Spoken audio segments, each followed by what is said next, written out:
নমস্কার বন্ধুরা, সবাই কেমন আছো? একদম সহজ পদ্ধতিতে আমি আজকে রান্না করব। মাংসর তেলেই মাংস রান্না হবে। কিভাবে রান্না করছি দেখে নাও। আদা বাটা, রসুন বাটা, পেঁয়াজ কুচি, টমেটো, কাঁচা লঙ্কা, নুন, হলুদ, লঙ্কা গুঁড়ি সব পরিমাণ মতন দিয়ে একসঙ্গে মাখিয়ে নেব। দেখতে পাচ্ছ কত সুন্দরভাবে মাখিয়ে নিয়েছি একবারে।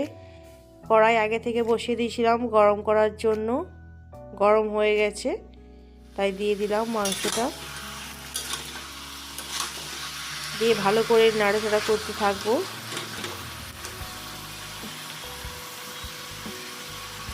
কত বড় বড় আলু দেখতে পাচ্ছ, একদম গোটা গোটা, আমি একদম কাটিনি।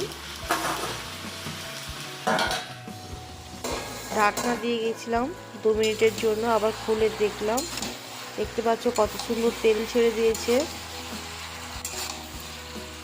বুঝতে পারছো আমি কিভাবে রান্নাটা করছি বন্ধুরা?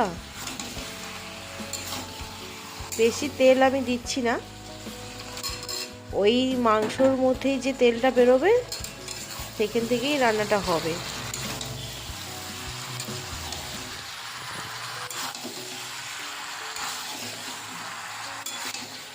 কত সুন্দর দেখতে পাচ্ছ, একদম দারুণ কালারটাও এসছে। দেখতে পাচ্ছ কত সুন্দর তেল বেরিয়ে এসছে। আমি শুধু কষাতেই থাকবো, আমি আর জল দেব না।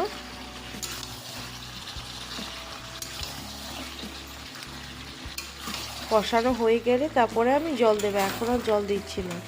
একটা কথা আছে না, মাছের তেলেই মাছ ভাজা, সেইভাবেই মাংসর তেলেই মাংস রান্না হচ্ছে। কত তেল বেরিয়ে এসছে দেখতে পাচ্ছ। এতটাই পরিমাণ মাংসতে তেল থাকে। তেল নয়, এটা চেরপি যেটাকে বলে, সেটা থেকেই তেল বেরোচ্ছে। কত বড় বড় আলু কেটেছি দেখতে পাচ্ছ, গোটা আলু। একদম সুন্দরভাবে সেদ্ধ হয়ে যাবে। একদম কষানো হয়ে গেছে, আমি জল দিয়ে দেব একটু সেদ্ধ করার জন্য। আলুটা সেদ্ধ হবে মেন, মাংসটা তো সেদ্ধ হয়ে গেছে, তবু আমি আলুটা একটু সেদ্ধ করার জন্য একটু জল দিলাম।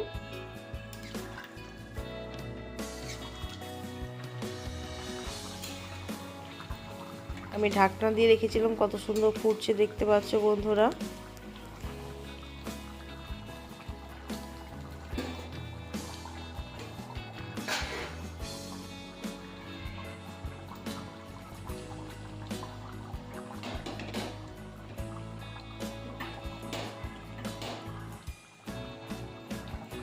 আমি একটু এলাচ থেতো করে দিয়ে দিয়েছি, আর একটু ধনেপাতা কুচিয়ে রেখেছিলাম আগে থেকে, সেটা আমি দিয়ে দিলাম।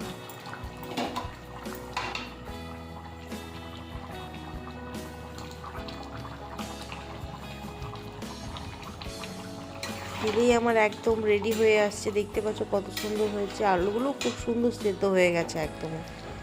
একদম দেখতে পাচ্ছ কত সুন্দর কালারটাও এসছে। আমি নিয়েও বসে পড়েছি। দুপুরে লাঞ্চ রেডি, দেখতেই পাচ্ছ, মাংস, পটল ভাজা, স্যালাড।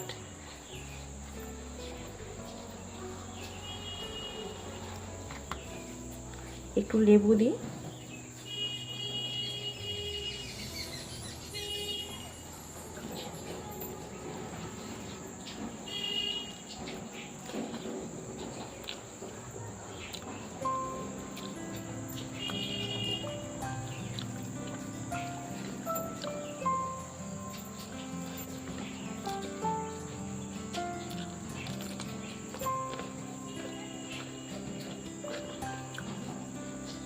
দারুণ হয়েছে।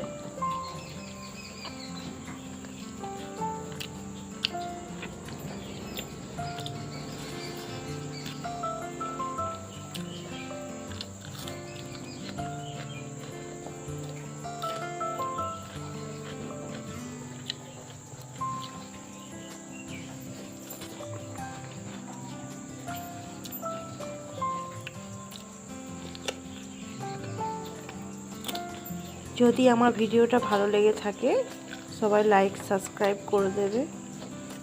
সত্যি রান্নাটা খুব সুন্দর হয়েছে, দারুণ।